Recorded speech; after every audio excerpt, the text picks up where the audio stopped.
প্রিয়জনেরা, আমরা কেউ নিজের জন্য বেঁচেও থাকি না, আর কেউ নিজের জন্য মরেও যায় না।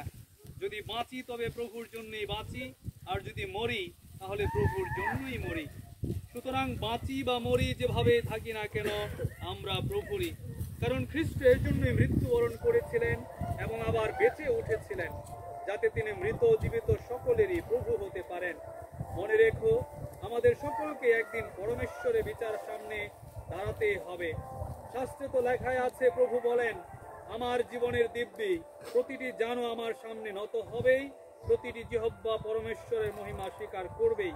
তাহলে দেখা যাচ্ছে আমাদের প্রত্যেককেই নিজের সম্বন্ধে পরমেশ্বরের কাছে হিসাব দিতেই হবে। প্রভুর বাণী।